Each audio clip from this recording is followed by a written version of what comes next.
আমি কয়েকটা পেটির চাক নিয়েছি, আজকে কালিয়ে করব। এর মধ্যে আমি হলুদ আর লবণ দিয়ে দেবো।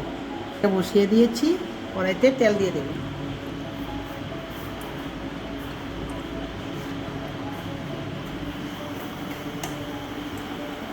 হলুদ দিয়ে দিচ্ছি,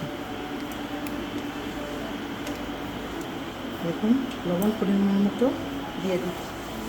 আমি এগুলোকে মেখে কড়াইতে দিয়ে দেবো।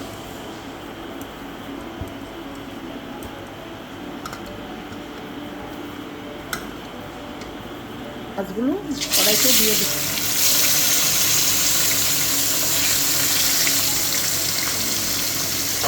আমি মাছগুলো ভেজে নেব।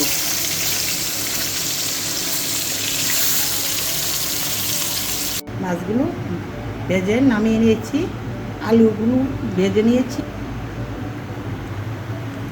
এই দেখুন 4-5টা এলাচি দিয়ে দেব, তেজপাতা দিয়ে দেব, কুচি করে রেখেছিলাম পেঁয়াজগুলো দিয়ে দেব। এখন লাল লাল করে ভেজে নেব।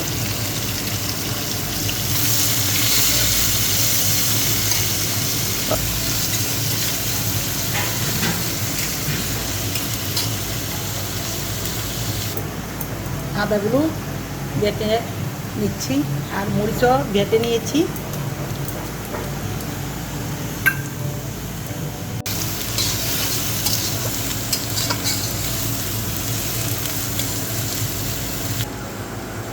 ওই দেখুন গোলমরিচ আমি বেটে নেব। গোলমরিচটা বেটে নিয়েছি।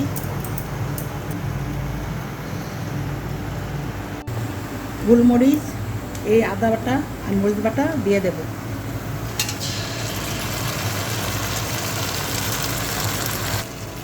ভালো করে ভেজে নেব।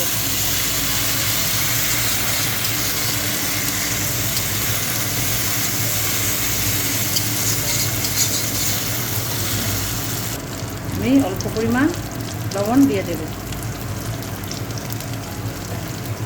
মাছগুলো ভাজানোর সময় দিয়েছিলাম, এই জন্য অল্প পরিমাণই লাগবে, বেশি লাগবে না। আপনারা তো লবণের পরিমাণ যতটুকু খান এতটুকুই দেবেন। বেটে রেখে দিয়েছিলাম, এখন দিয়ে দিচ্ছি।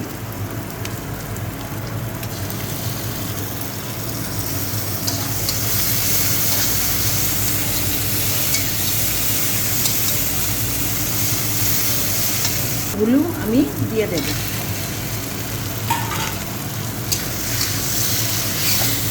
আমি এখন ঝোলটাকে দিয়ে দেব।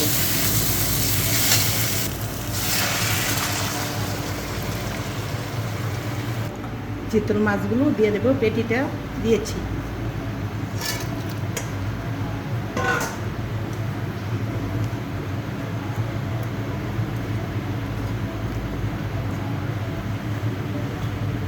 আমার তরকারি রেডি হতে আর 5 মিনিটের মতো লাগবে, আর 5 মিনিট সিদ্ধ করে নেব।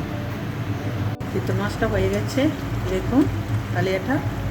এখন আমি উনুনটা বন্ধ করে দিচ্ছি।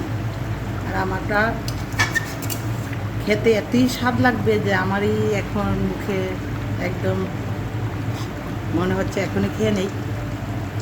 এরকম রান্নাটা যদি আপনাদের ভালো লাগে তাহলে একটু শেয়ার করে দেবেন, আর কমেন্টে জানাবেন কীরকম হয়েছে।